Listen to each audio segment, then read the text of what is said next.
Katie Snyder has been in business for 15 years. A couple of years ago, she wanted more personal freedom to pursue her other passions. So she restructured her business, tours now full-time with her husband's rock band, and manages her photography business from the road. Katie Snyder, thanks for taking your time out here on Network Master. Absolutely. Thanks for having me. You are truly someone who's pursuing your passion. What was the catalyst to say, forget it, I'm going where I want to go? It came from probably making a lot of wrong decisions in the beginning, and I just say that in the sense of, when I started out, I didn't have personal boundaries in my business. I didn't have set office hours, so I found myself working around the clock, and unfortunately, what that led to was just feeling like things can't go on like this anymore. So I definitely got to a place of feeling like I have two options. I can, quit the business that I've worked essentially my entire 20s building, a decade at that point, or I can figure out a way to make it work, for me. And, if anybody else is out there that, is feeling overwhelmed or feeling stuck or feeling like they haven't had good business practice, I just want to say there is hope. There is light at the end of the tunnel, because for a long time I definitely felt like there wasn't a way out. But I was very fortunate to figure out how to put some things in place to give myself more freedom and to kind of crawl out of, that hole, so to speak, and be able to pursue some other things, like you said. So one of the first things out of your mouth was that you didn't have boundaries in your business. What were some of those boundaries that were being abused? For instance, I was working 7 days a week. I was working all hours of the day, and certainly, I'm not trying to say I was working 24 hours a day, Right. There was no structure. So, I would get a text from a client at midnight, and, I would pick up my phone and respond, things like that. Because I was a wedding photographer, a lot of our work is on the weekends. So I would shoot, an 8 to 10 hour wedding day on Saturday. I would shoot family portraits on Sunday, and then I would spend Monday through Friday, doing the office work. And so again, these are things that maybe are common sense to some people.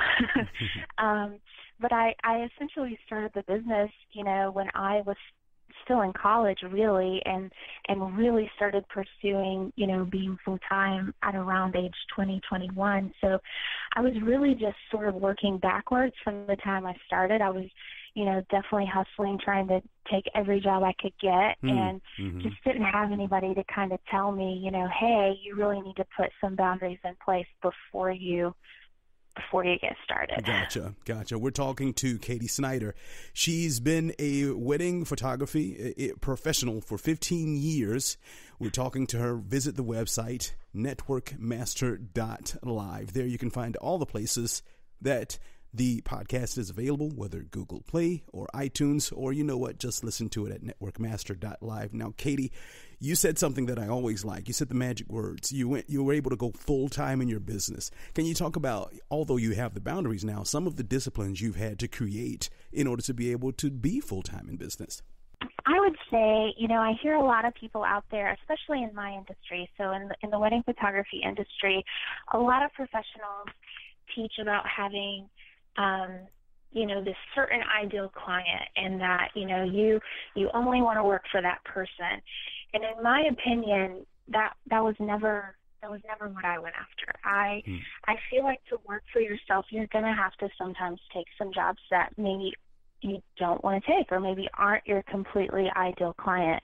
I think for me, one of the joys of working with people is, you get to learn so much about different kinds of people, and it's really fun to me to learn the things that kind of unite us together.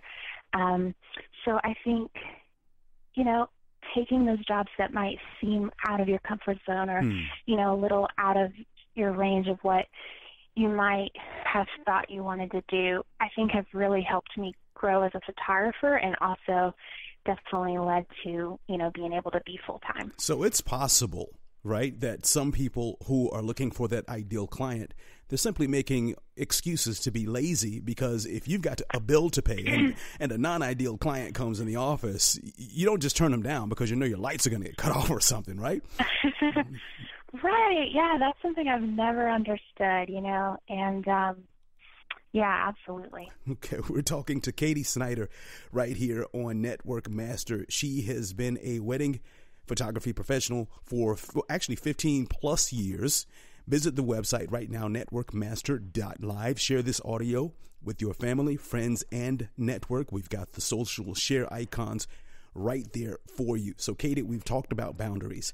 We've talked about some of the disciplines needed to be able to build your business, but you are doing it totally mobile with your husband's rock band. Well, you're touring with them.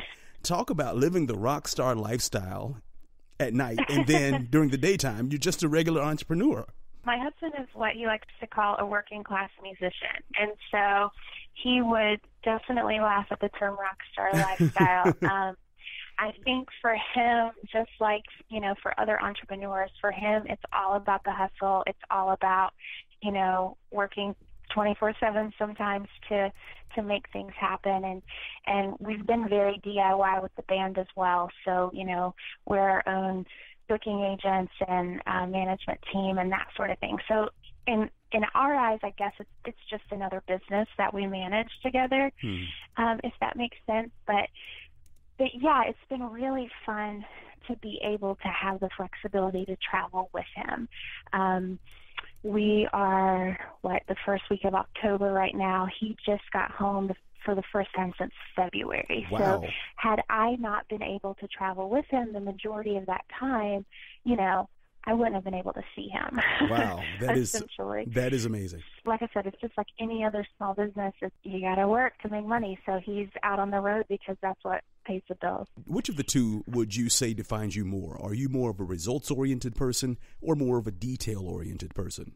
I do like tasks that have immediate gratification, if that makes sense. Okay. But I do like to pay attention to details as well, sometimes annoyingly so.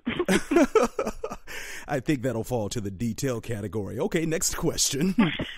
When it comes to making decisions, do you prefer to make decision based on gut instinct, or do you like to run it by a committee, so to speak? Gut instinct. That was quick. Do tell. I can't really explain why. I think that was something I learned early on in my business, though. When you trust yourself and you are doing things that are true to yourself, I definitely think it pays off more. And, I've definitely learned the value of collaboration now, and I'm super grateful for the people on my team.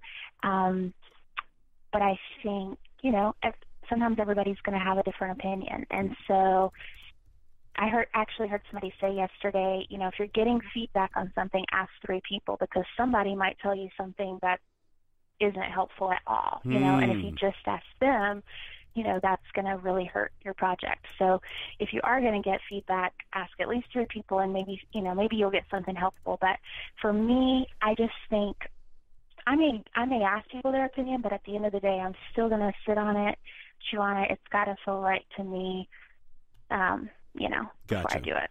We've been talking to Katie Snyder, professional, right here on Network Master. Katie, would you like to give the listeners a way to find out more information? My home website is katiesnyder.com. That's SNYDER. And that's sort of a blog from way, way too many years of photography work. But it's also, I'm also starting some writing projects now, and so that's going to be added onto that site in the near future as well. Katie Snyder, thanks so much for taking your time out here on Network Master. Absolutely. Thank you so much for having me.